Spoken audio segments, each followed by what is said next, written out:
Hello, hello.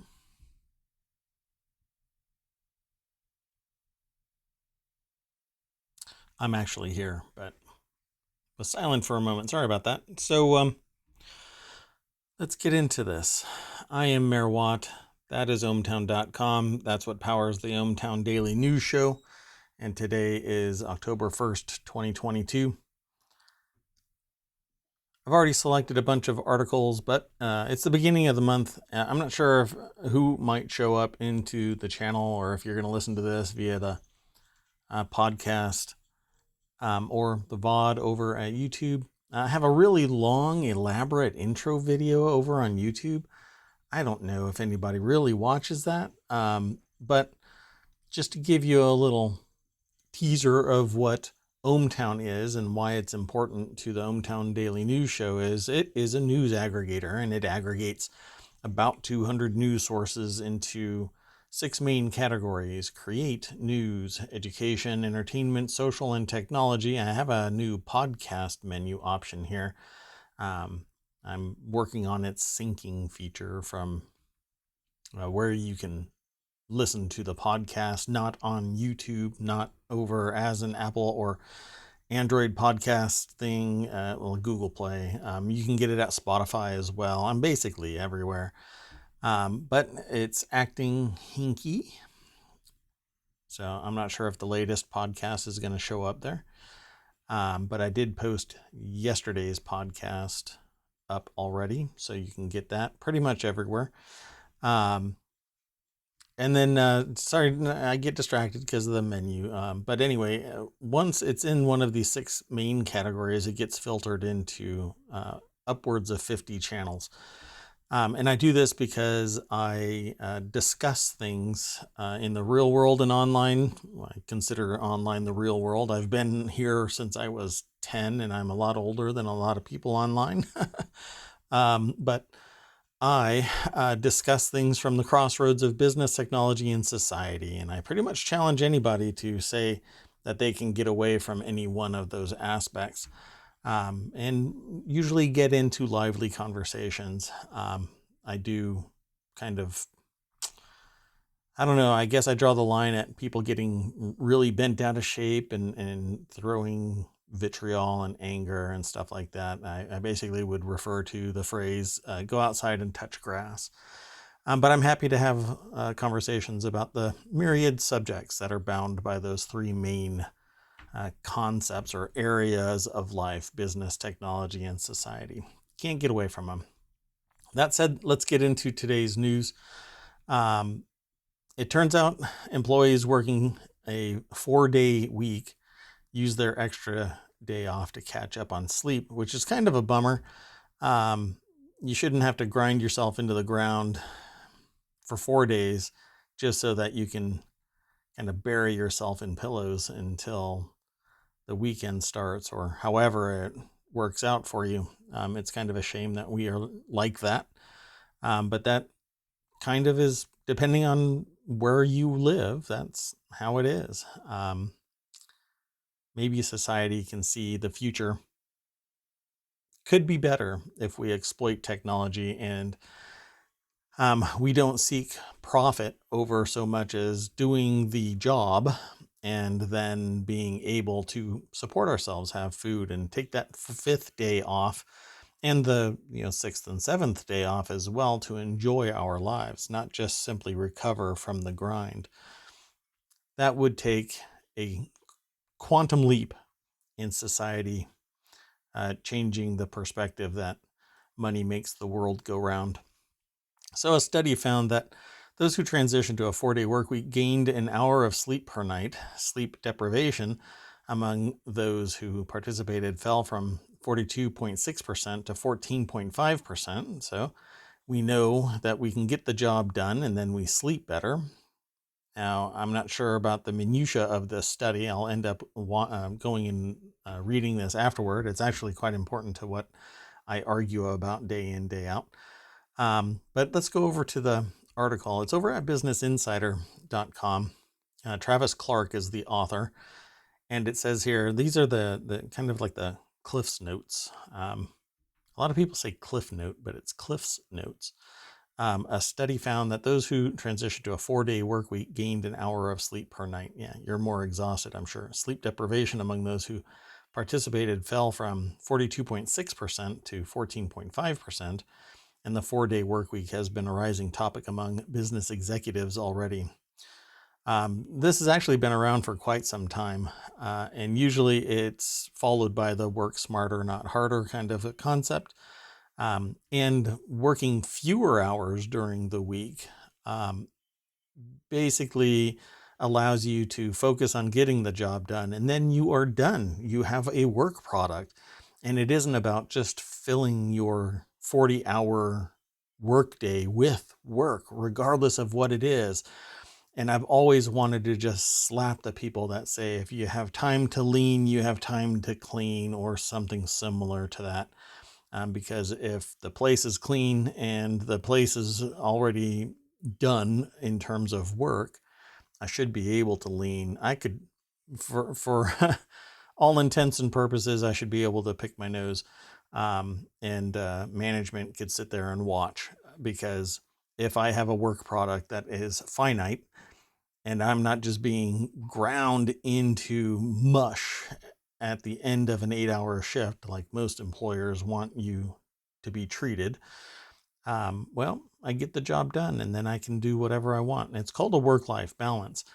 But, we tend to have leadership that just wants to pound you into the dirt in terms of doing more work for the same amount of pay, and you don't get compensated because you exceed whatever quota or expectation. No, it just means that, well, next quarter we'll be able to put higher quotas in place and you'll have to do more with the same amount of pay. 70 companies in the UK are participating in this program, and early results suggested that it's been beneficial to them. Of 41 of those companies that responded to a midpoint check-in survey, 88% said the experiment was working well, and 86 said that they were likely or extremely likely to consider keeping that 4-day schedule. The article has a little bit more to discuss with you if you are also interested. So let me throw it into chat. And you can follow this, and you can follow it in the notes. Most of the time now, I'm not doing actual URLs, active URLs in the show notes, because different platforms have different rules about it. So if you see just the URL, feel free to copy and paste it into a browser and you'll get launched over to ohmTown. And then from there, you can leave a comment.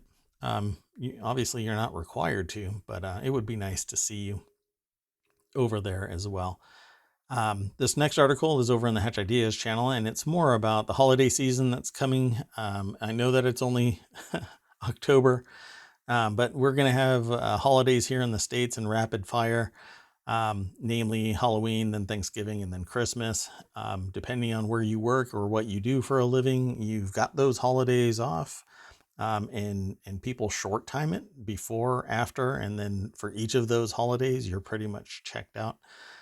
So I thought that it would be neat to take a look at 20 toys under $20 for the holiday season. That's an article from businessinsider.com. Let's go and check it out. I won't even read the little snippet because Sarah Bell Lynn is the author of this article. And their little hot takes here are: many shoppers will be hunting for deals this holiday season as high inflation persists. Yes, it will. And it's going to get worse. Toy Insider, a toys review site, said it expects shoppers to pay up to 15% more on toys this year. That too, I agree. Everything is costing more and delivery is going to be slow. So whatever items are actually in stock are going to disappear fast for the holiday season. So I even encourage people to look for makers, look for people who are available to make stuff. It's usually bespoke, personal. It's a good solution. Now, will it cost more? May or may not. Will it get here on time? Depends on how fast you are, and where you go. So sites like Etsy and stuff like that might be a good solution for you. I've bought several gifts via Etsy makers because I just fell in love with the product, whatever it was, from jewelry to gadgets. They've got pretty much a little bit of everything, and a lot of it you can't find in it. Well, a lot of it you can't find in a store in any form, and a lot of it, a more personalized form, is on Etsy. So the article says we usually get hundreds of submissions. Ali, I guess it's Mazjuski, editor-in-chief at Toy Insider, told Insider, we have 5 criteria that we look for: play value, originality, skill building, product integrity, and then the last but not least is got to make sure it's fun. And let's see, Pixar Lightyear. This is pretty standard fare. Buzz and Socks book and 5 sound wristband set. Seems like it's kind of very commercial. And I don't see Buzz Lightyear being all the rage, but maybe my marketing, my sensor for what somebody wants is off, way off. But it's $16, $17. And if your kid is really into Buzz Lightyear, then it's available on Amazon. There's something called Egg Express Yourself. Match and learn eggs. Kids can practice social emotional intelligence and matching skills with plastic eggs. We had a discussion about this a few days ago, about this social emotional intelligence. It is really the direction that educators are including in their early learning and early social development, skill building tools. It's part of a whole array of coping skills of how to deal with other people, and highlights kind of hey, everybody is the same when you really get down to it, regardless of their outward appearance. And so it kind of develops an idea of respect for everybody, and not just someone that might look like you. And that's a good thing, because we are a plurality. We are a mixing pot. Historically, we have always been a mixing pot, with our borders open for people to come and go. Can things change? Will things change? Depends. But we can handle it. There's another product here called Tuggle, I guess, a Tuggle Cube. It's for 2-year-olds and up. A lot of these are going to be that way because regulations for 2-year-olds is quite strict. This is a 16-year-old tool, and it looks like it's kind of one of those fidget spinner, not a spinner, but a fidget toy, where you learn certain things and what to do, how things interact and all of that kind of stuff. It's quite interesting in its appearance. And it's at Fat Brain Toys and Walmart. And all of these, again, are under $20. Lock and Learn Activity Cubes. This is for kids as well.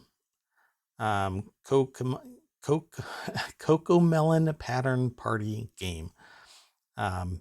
This too is one of those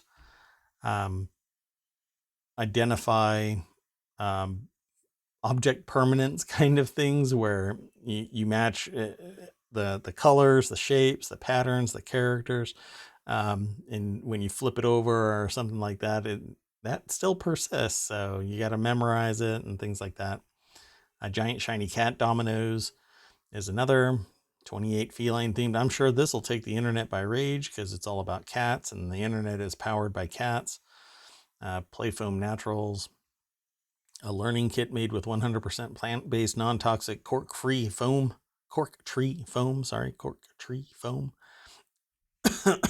that combines sensory and tactile play. Design and Drill T-Rex, another one that teaches people fine motor skills. There are about 10 more in this list. I won't go through them all. I just want to let you know that there's some people out there that are looking into this stuff, so that if you don't have time to go and hunt for something, because we all are trying to put food on the table, businessinsider.com has 20 toys under $20 for the holiday season. Let's move on to the next article. This one is in the daily news show. That's this show. I know it's amazing, but it's also a channel over on ohmTown and on Twitch, of course. But one of 50 that I want to bring here. So their price strategies are bearing fruit. Oil and coal profits surge 340%. This is what I've been, for lack of a better term, and I say that phrase often because it kind of front loads my need to find additional phraseology for this to make it more appropriate. But this highlights the greed of pandemic pricing and surge pricing, and this desire to uh, get as much as possible in as few a minute as possible so that you can do something else with that wealth, I suppose. But everybody is being screwed by a pandemic. People are losing their jobs and more. Not to mention over 1 million lives in the United States assigned directly to the pandemic, not even counting tertiary deaths. But oil and gas profits during this time, record profits. And it is the leading indicator as to what the consumer and producer price index is. And if you talk to any consumer and you talk to any producer, you'll find out that it is gas. But it's not gas right now because gas dropped. And so everybody's like, oh, well, the price dropped, and it's not no longer really that big of a deal. But buying wheat or buying bread, or buying something else might be really expensive because they've been watching and desensitized to the price of gas. But the price of gas should be low. It should be much lower than it is here in the States. On average, $3.80 now. It has gone up every day, somewhere around 2 cents for the last week plus. So it says here the leading economist, or a leading economist, urged policymakers to address corporate profiteering as a driver of inflation by reining in mega corporations and addressing the unsustainably high prices families face around the country. It's exactly what I said, but I'm not being called a leading economist. I'm barely being called a streamer. The title comes from Common Dreams, and if you've ever watched any of my podcasts or listened to the stream or caught the VOD somewhere else, I always qualify Common Dreams as very inflammatory titles. But this title is taken straight away from what somebody is saying. Their price strategies are bearing fruit. Oil and coal profits surged 340%. Why? Because to get goods or people from point A to point B, you must consume oil and or coal. In some way, we are powered by this. We have an oil-based economy, and we're trying to move away from that oil-based economy into the EV space, but it's not going to happen. Just like vaping technologies didn't really get adopted and marketed publicly. When vaping first came into vogue, it was basically a bunch of hackers that were putting stuff together and mixing VG and PG and some flavorings or something like that into a mixture and then selling it directly. And because that's when I entered that space, when I heard about it, when I essentially was one of those hackers. But I wasn't into vaping. It was the tech. It was really fascinating to see a market spring up out of nowhere. Even though it came from another country, it actually took hold here in the United States quite well. But once the people, these mega corporations, could glom onto it, they started to, and they started pushing for regulation and investigation into it, research funding, and so on. But vaping is much better than cigarettes. Well, the EV market is going to get taken over by, and the ability to produce batteries and whatnot will eventually get taken over by the very companies that are now touting oil and coal. And those profits, where they are doing all of these massive profits during a pandemic, are going to get leveraged to acquire these companies that are producing battery technology, or solar technology, or something else that provides eco-friendly power generation. The one that isn't being addressed really, because it's really all the way up at the federal level to allow it to take place, is nuclear. And I think that's the sole green energy that you can possibly have. Dedicate some technology to it, focus some money on it, get some researchers in on it, get it federally funded to do this fundamental research, and make nuclear accessible again. There has never been a major incident in the United States. Even people that are saying, well, 3 Mile Island, and in other countries, this or that, the other places outside of the United States always had containment issues because of the inherent design failure of that containment system, or the suitability of the nuclear power plant. And times have changed. And the United States has always had suitable containment systems. It's layers of containment, so nothing can get breached. So I'm not worried about U.S. nuclear issues. I'm more worried about the defensibility of all of the green energy that exists, because we know how fast a conflict can appear out of nowhere by watching other countries and their conflicts brewing and then suddenly turning into something. And we got a lot of wingnuts in this country. And if somebody wants to harm our electrical system when we shift from oil and coal to solar power and wind, all it takes is somebody throwing, one of the wind generators out of alignment and it destroys itself. You could just shoot it. Same thing with shooting a BB gun at a solar farm.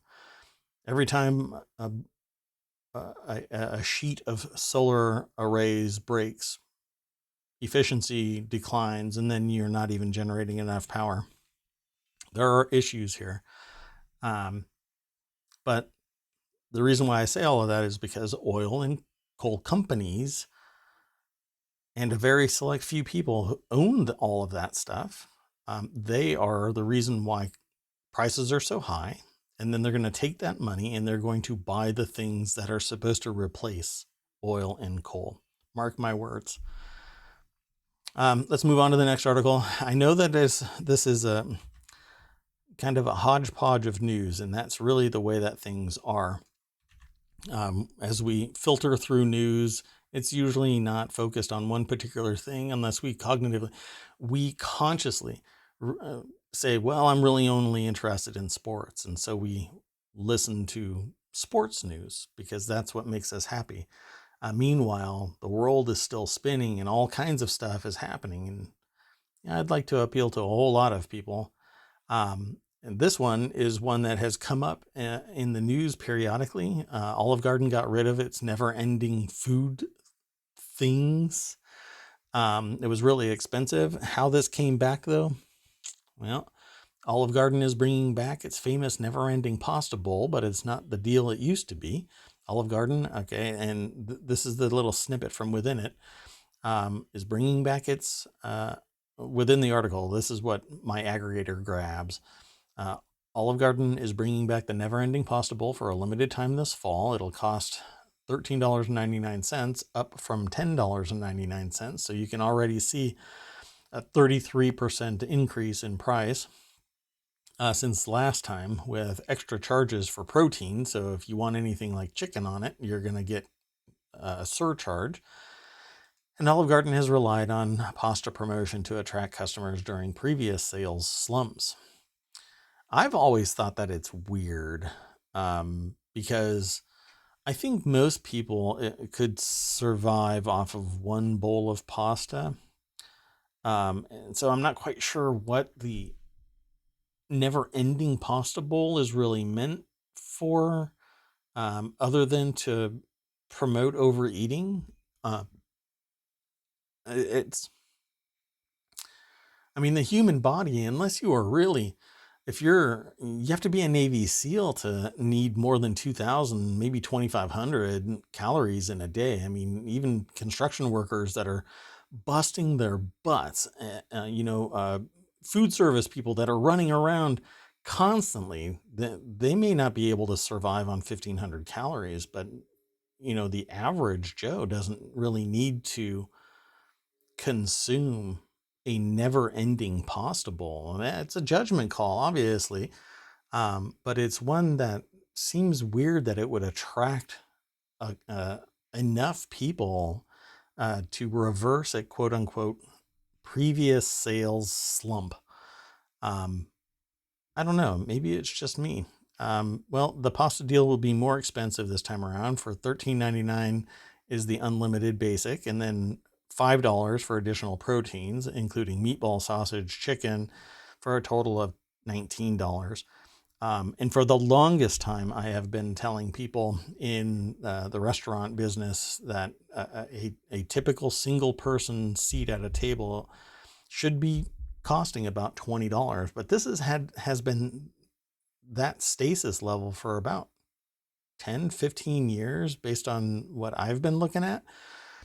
For the average restaurant, not high end, not low end, not just your average restaurant, from my understanding, has been typically about $20 per person.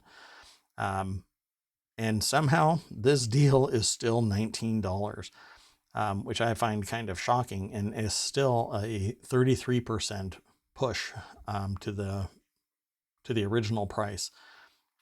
Quite intriguing. So Business Insider is again the source for this. They kind of pushed out a lot of business news today.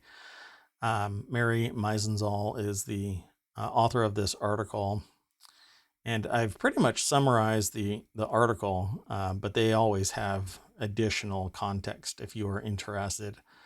It says that there's some context above this, but at the time, Cardenas couldn't or wouldn't discuss the pasta promotion specifically, but he did say that any deals Olive Garden promoted would be based on emphasizing the brand and, quote, be simple to execute and not be at a deep discount. Well, I think that this is probably at a deeper discount than many might expect. So, and really that for it to be a deep enough discount and end up in the news and people talking about it, the return on investment is that marketing. It might go viral that suddenly it's back, and it ends up on Twitter and on TikTok, people coming in and doing an Olive Garden TikTok challenge where people come in and eat like 5 bowls of the never ending pasta bowl, which I would not I wouldn't suggest, but you never know what people do. Let's move on to the next article, and that is in the Stock Marketeers economic report, coming out of Market Watch. And this article is kind of something that I've been expecting happening. Inflation is forcing people to use up their savings in a bad sign for the economy. So it turns out people aren't sitting on a big pile of savings to help them endure high inflation or another recession. This is something that is a counterpoint. It's something that I believed was happening, yet what other people on the other side of this non-discussion about inflation and what amounts to the middle class.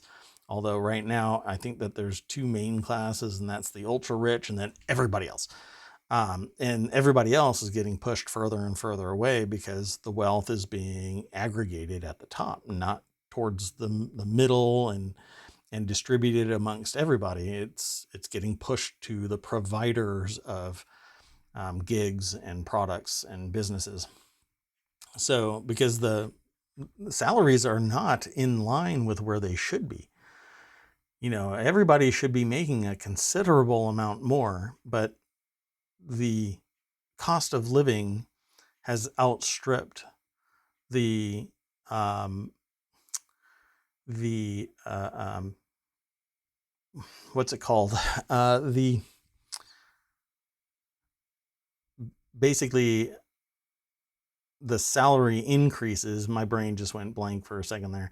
Um, the the amount of money that we should be getting each year should match inflation so that we are at least stasis with the cost of living, right? So the consumer price index, the producer price index, and our salaries should be at parity at least. And if we want to be an ongoing concern, a growing entity, then we need to surpass inflation in our salary. And where that hit should be taken is in the profit margin to the company and ultimately to the stakeholders, stockholders, and C-suite. But that isn't what's happening. So we don't get a salary bump. And if you're a civil servant for the government, you're definitely not getting a salary bump that's in line with inflation, even though the inflation data comes from the federal government. Well, there have been people saying that there's more money in the banking system now than ever before because people are saving all of their money into the bank. Well, that's not what is really happening. And if we want to end up talking about inflation, I'm willing to discuss it more. But essentially, the Federal Reserve says to banks, hey, we will give you money. If you need money, you can loan it from us. But we have an interest rate, and that's what that Federal Reserve rate is. And they tell the banks, here's some money.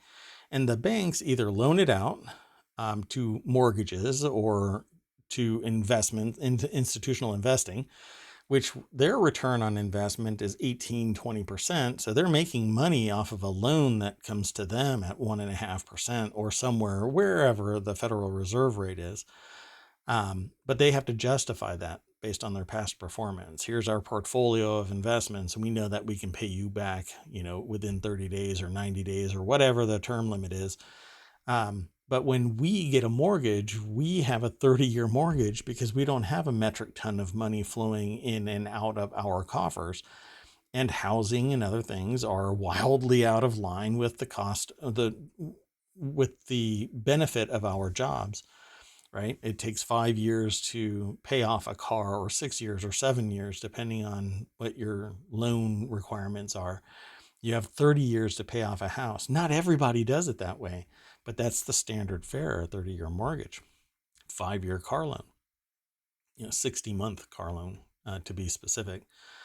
And a lot of people don't have the means to do it because they haven't gotten a bump from their previous generation of family. A lot of people sit there and go, well, I bought my house and I bought my car. And yeah, well, the context of somebody's existence is different. Well, now inflation is going up through the roof. Fundamental companies like oil and gas, are record profits, yet inflation still exists because they are getting record profits. And stakeholders don't care because it's all fine and dandy for them.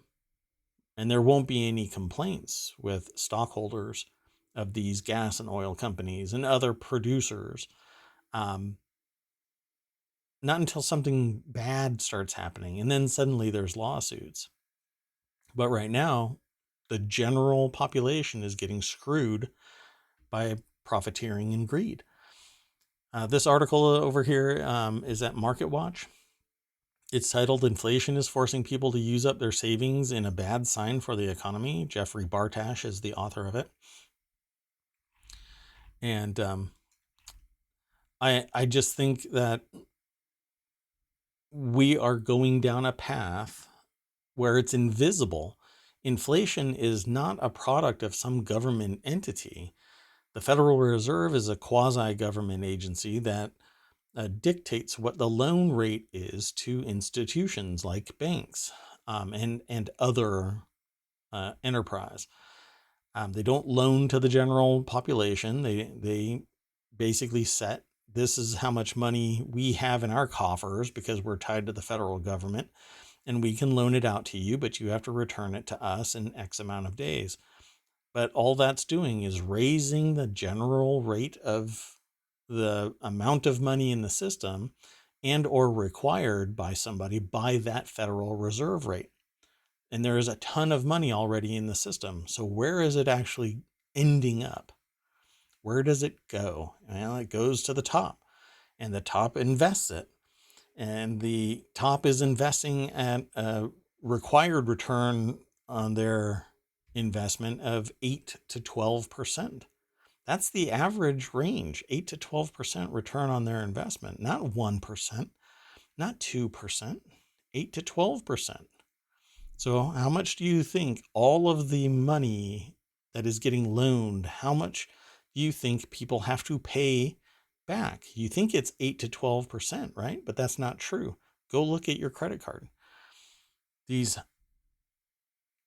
self-decided high risk credit cards, because um, they're not secured loans, and you can ramp them up to $10,000 in debt, but it's $10,000 of debt. There just happens to be 20 million people that have credit cards. But people are paying their credit cards, sometimes not each month, but they pay what they're due, what's required. But it's at 15%, up to 27% is one card that I saw. 27% for a credit card. Meanwhile, the loan rate from the Federal Reserve is a fraction, a tenth. So it's companies, and again, I'm a capitalist. I believe in it. I believe in the enterprise. I believe in capitalism. I just think that it's unethical at this point. Let's move on to the next article. And that one's in the Mobile Channel. How remote work craze made housing affordability worse. This is from the New York Times. I think that this title is crazy. How affordability crisis got even worse. It's not an affordability crisis that's made by people staying at home. I think that this article, unless it has a completely different tack on the inference of this title, and it's actually changed. This is a Paul Krugman article. It says wonking out, how the remote work craze made housing affordability worse. And when you hear Paul Krugman, you're supposed to, the implication is you immediately believe whatever he says, because that's what the history is, and everybody has touted him as being this amazing economist and public speaker about these kind of things. It says when you're telling stories about the economy, housing almost always looms large. It plays a huge role in the economy's ups and downs. I haven't read all of this, by the way, but just the title alone makes me pause. When it comes to inflation, shelter accounts for 32% of the consumer price index and 40% of the core consumer price indexes. And excludes volatile food and energy prices. Yeah, because if you include the energy prices, that's where the real costs are. But food and shelter are, I wouldn't say food is volatile, but energy prices certainly are. And shelter accounts for one of three fundamental things. You need food, you need shelter. I'm not surprised that it's 32% of the CPI. So the huge run up in home prices and rents since the onset of the COVID pandemic is important. What, you mean because people couldn't go anywhere anymore? People couldn't travel. People couldn't leave and go shop for a new home easily. People were dying. 1 million people, dude. 1 million people have died since COVID started 2.5 years ago. Any context to the COVID pandemic is absurd. Home prices rose more than 40% from February 2020 to June 2022, although they may have recently peaked. Good luck with that. At first glance, the pandemic housing price surge may seem reminiscent of the 2000 bubble, but this time it's really different in a number of ways. So he has a nice, pretty graph.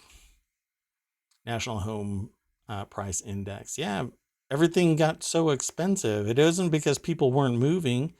It's because the supply chain shit the bed and nobody could get anything. The price of lumber shot through the roof. So because people couldn't move into new and the population is increasing, of course the price is going to increase. I don't get this. Please, I hope that it says somewhere in here that there's some context here that has something to do other than the pandemic. This time, however, rents have soared along with home prices. Yeah, again, it's because no houses were being built. The population still increased. People still wanted to buy houses, but they couldn't. They couldn't travel anywhere to buy a house. They had to stay home for where they were. So homeowners, or I should say those who were renting a home, I hesitate to say landlord because anyway, it doesn't matter. My point is people stayed where they were because of the pandemic, and there weren't as many houses out there because builders stalled in producing houses because the price of lumber became a second mortgage based on just the lumber needed, which is why I have been touting since I started this show in January of this year. We need to move away from lumber generated houses. We need to do 3D printed houses from the material that's on site and find a binding agent and print from that area instead of having to chop down trees and port them in and then build a big bag of sticks that gets blown over when the wind comes too hard. It won't happen with a 3D printed house. And it'll last longer. And you can do all of the customization that you want with a 3D printed house that you do with a wooden house. You can still tack stuff onto the outside. I mean, for crying out loud, we actually put boards on the outside so that we can stack other boards on the outside, even of timber built homes. This is such a weird take from this dude. It's like he's writing just so that he can get paid. It says another way in which the two housing price surges differ is in their regional distribution. Soaring prices in the 2000s were generally submitted to coastal metropolitan areas, zoning requirements, and NIMBYism. Okay, I'm going to leave it alone because NIMBY, not in my backyard ism, exists. But the 2000s were, the price surge was because there were cheap loans and a ton of people were paying into it. Like there were people that were willing, the market was booming and people were saying no to other people and yes to others and no, you can't build here. And so it would go somewhere else. And I mean, for crying out loud, we've got politicians that are sending people to Martha's Vineyard because of NIMBYism and it's a little bit more on the nose. Why not write about that as a socioeconomic condition and not this, which it's off base? We're comparing two things, apples and oranges, dude. I just don't get it. And I'm going to scroll through a little bit more of this article because it's not making any sense to me. And I would really like Krugman to explain it a little better, how this has anything to do with what's going on today. The pandemic is what caused prices to shoot through the roof because builders weren't building anymore. And nobody and the prices for stuff was going up through the roof. Not just builders weren't building as much, but prices were going through the roof. Why? Because the interest rates were already starting to increase, particularly now. But the cost of living was increasing, so people couldn't buy a house. You couldn't get a 3% mortgage this time a year ago. It started to increase. Actually, about 8 months ago, it started to increase. But last year was the this time last year was the last time that you could really get a refi or a low priced mortgage, sub 3%.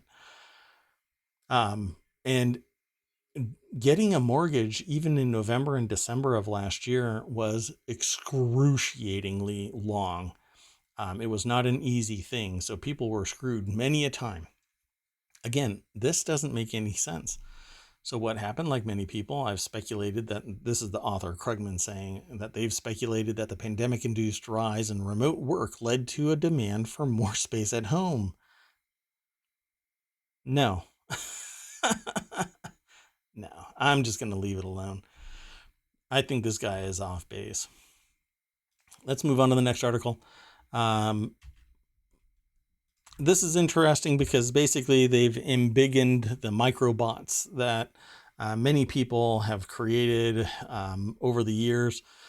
Tesla's long-awaited AI robot made its official debut by dancing and waving on a stage. I don't know about dancing. I saw the video. It didn't really dance. It kind of wiggled its butt a little bit. And let's see, who was it? Yeah, I think there's more outrage that Lizzo played a crystal flute than this AI bot actually did any dancing. Maybe there was something else that I didn't get to see, but I can tell you from what I did see, it did not dance. The robot can actually do a lot more than what we showed you. I should hope so. We just didn't want it to fall on its face. Yeah, I guess it's like a Twitter deal. At last year's AI Day, Musk announced his plans for the bot by having a human in a robot costume dance on stage. That is not what occurred today, or yesterday, I should say. Tesla's long-anticipated AI human robot Optimus made its public debut on Friday at a company AI Day. Well,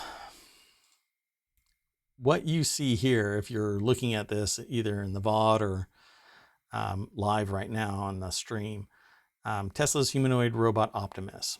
And that's what it looks like. And I have seen these day in and day out coming from makers who build these with tiny little servos and not these massive ones. So basically, like I said, Tesla embiggened a microbot. Samantha DeLuya is the author of this over at businessinsider.com. Follow that link through ohmTown over to the source. That would be great. And I just said all of their little highlights, but really this Optimus bot is nothing more than a bigger a bigger microbot that I see combat in various forums. Little bots that kind of figure out where the other bot is, or use AI to track where the ball is to play soccer, all kinds of stuff they do. I mean, it's amazing stuff at the microbot level. They've just made it bigger. And when you have a billionaire supposedly injecting money into Tesla, right? He's using his own money to do this, right? Right? Not just company money, because stockholders might get bent out of shape. I'm sure it's all okay. I'm sure. Not really much to say here, except that maybe something will come of this. I don't know. But if that car not dodging the toddler in the demonstration, it was a mannequin toddler. But anyway, I like to crack a joke about that, because that Tesla self-driving demonstration, it's still out there, folks, and it did not stop for that toddler. Maybe this robot won't either. This next article, though, let's just move on, is a tiny home that can be craned into your backyard and become a guest house, rental apartment, or fitness studio. You just need $400,000 to do it. I already clicked the link, so let's go over to it. I'm going to kind of hustle because I got two more articles to go through. Sam Tabaridi is the author of this article. And again, it's this tiny home can be craned into your backyard to become a guest house, rental apartment, or fitness studio, if your zoning allows you to do it. And it's over at businessinsider.com. My only issue with tiny homes is that they don't have real indoor plumbing. they can't get plugged into city central plumbing. As far as every place that I have looked into this, they don't allow it. Maybe somewhere else they do. But I would love a tiny home. What I want is a tiny home and a massive, warehouse lab for me to do projects in. And this just wouldn't cut it. I mean, this would be great if it had all of the amenities of a regular home with, central heating and air conditioning and uh, city plumbing and water, and I didn't have to do a compost toilet or anything like that. That would be great, but that's usually not how it works. Well, the Dwell House, produced in partnership with uh, Abodu and award-winning Danish design studio Norm Architects, is a 540 square foot space with a full kitchen and bathroom designed with a California meets Copenhagen feel. It features a 12-foot folding glass door and can be used as a standalone apartment, office, pool house, or fitness studio. Again, it's $400,000. The Dwell House is only available on the West Coast for starting at $389,000, which is probably not the right coast to start on. Although that's where the money is. So, strike what I just said. I didn't really give it give it a full thought there. I mean, I was being price conscious, and starting on the West Coast is probably not the best price conscious area. But if you're trying to build a $75,000 space for $389,000 worth of somebody going, oh yeah, I'll pay $400,000 for a $75,000 space, then yeah, that's where you go. Each house is constructed off-site, shipped to the property, and craned into place. It can be ready in as little as 6 months. I could build that faster with a 3D printer and then a whole bunch of stick-on siding. Sure, the materials might be a little different, but come on. This definitely can be done in a shorter amount of time. They have all of their tools readily available for them to do it. So if somebody were to come and challenge me with this, give me all of that, and I could get it done in a lot quicker with a 3D printer. That would be a fun challenge, right? Allow the zoning for a 3D printed house versus a timber, stick and staple kind of a house, and let's see who gets it done faster. Oh, it comes with a bathroom that features a narrow full height window. All right. That's interesting. Sure. I mean, it's pretty. It looks like renders in the photographs. It doesn't look like real photographs to me, but all right. That's that one. The next article is, why is that down there? Brewing beer you can't drink is a special form of simulator self-torture. It's like running simulators in MMOs. This is about a new game. And I'm just going to go straight over to the source. And Brewmaster quenches the Imogen Meller's thirst for food simulators. And this is something that I was actually considering getting yesterday. Brewmaster. So let's see. The article says, and it's over at PC Gamer. And again, Imogen Meller is the author of this. It must be really hard to think up an original simulator. It seems that almost every job that involves some form of physical work is now painstakingly reconstructed on PC. I agree, but Brewmaster brings the simulation magic to beer brewing, and it's not only fun, it's also educational. Yeah, if you are interested in brewing beer, you might want to go through this because it will show you everything that you need to do and simulated results without having to spend all of it and make a mess and have a bottle explosion in your basement that you have to clean up. Not that I know from experience. My beer brewing experience has always gone perfectly. Always perfectly. So the finesse of Brewmaster is paying very close attention to what you're doing. While other simulators might be about the vibes, Brewmaster is for those who really like to be exact with their gaming. 10 minutes of boiling 21 liters of water with 50 grades of this and 20 grades, it's probably grams of this and 20 grams of that, before adding 150 milliliters of delirious hope. I wonder if that's, it might be hops and there was some weird, I don't know what's going on with this article. But it's fun. I love the idea of this, and I will probably end up getting Brewmaster here this weekend just to check it out. Yeah, I won't go more into it, but it is what it is. If you really dig the idea of learning about brewing beer or brewing beer and you want it in a game form, then definitely go and check it out. It's on Steam. The last article for today is actually going to be kind of a meta article because I'm going to link for the first time to an article from an article. I don't normally do that. Maybe that's not really the first time, but it's very rare that I do that. But Teenage Engineering's new record factory is your own personal record maker. I've never seen anything like this in history.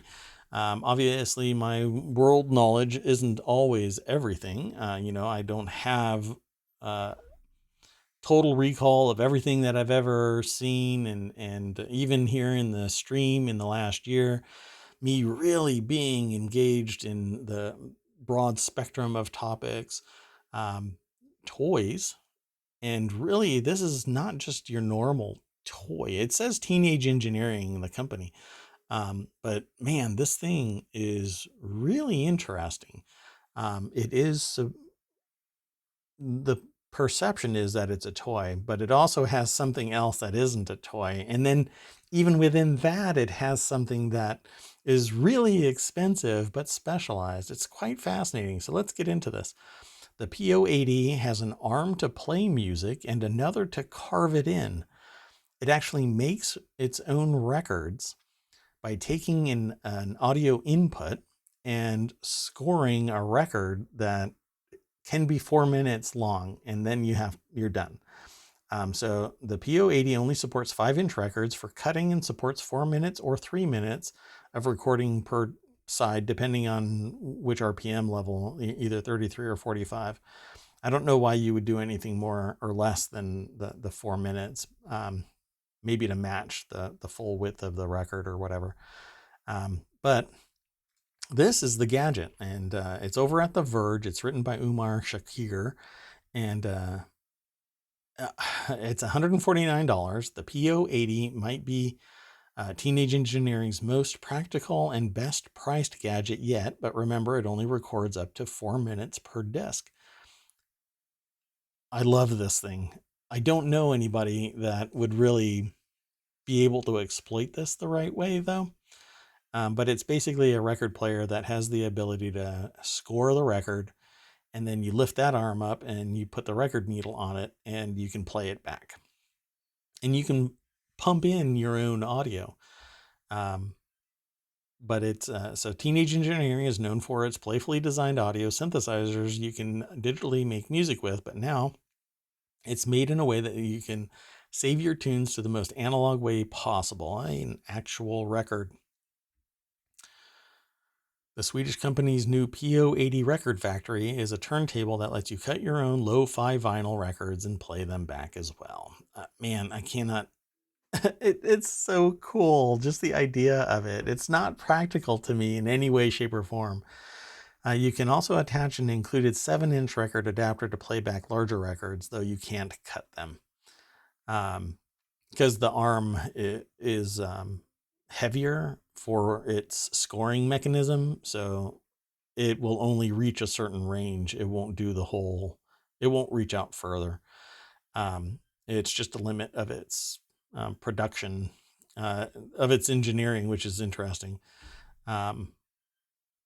It's young engineering, I guess.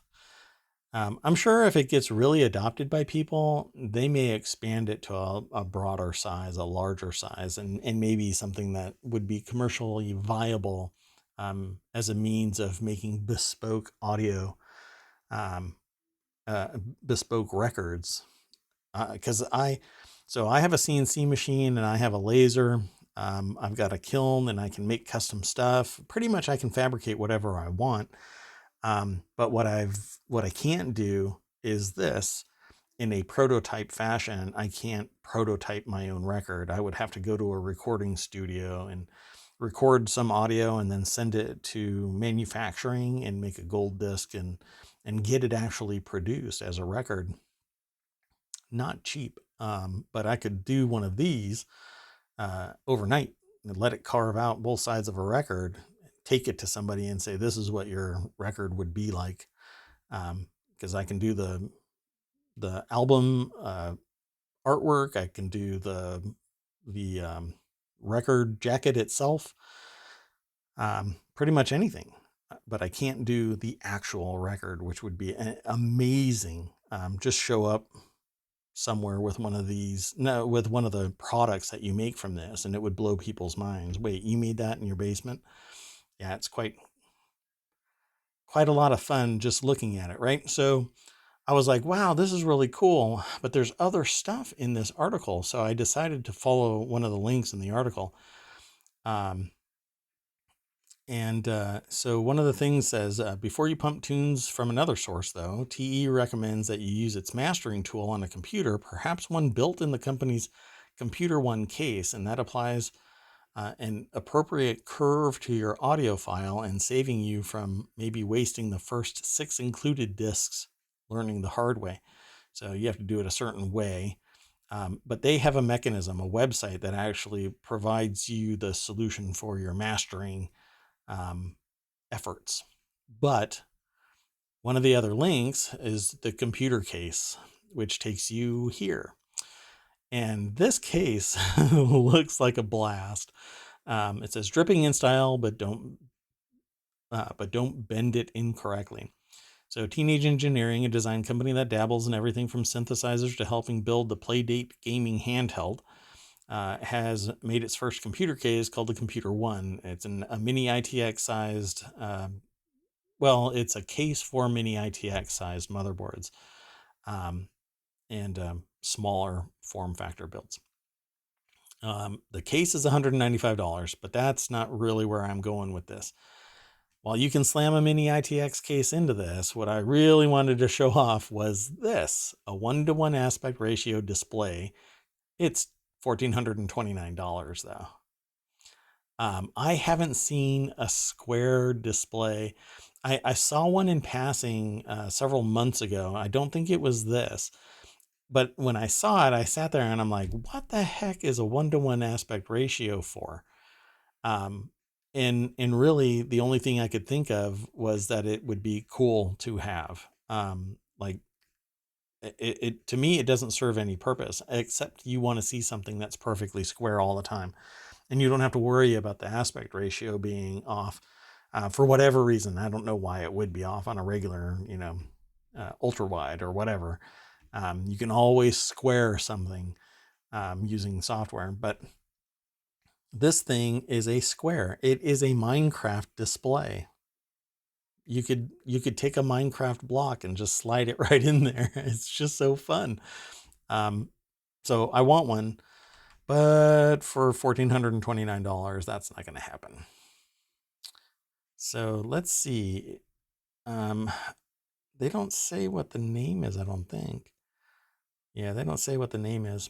Anyway, they do have a link in the article. It's not from Teenage Engineering. It's actually called the EZO EV2730QFX, which is apparently it also has thin bezels.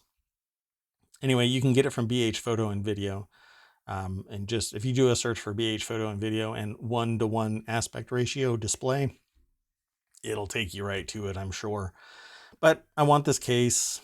It looks cool. It looks like just the right amount of industrial design that I really dig. Unfortunately, I don't have a mini ITX build, and doing so might make me have to compromise in other things, particularly liquid cooling.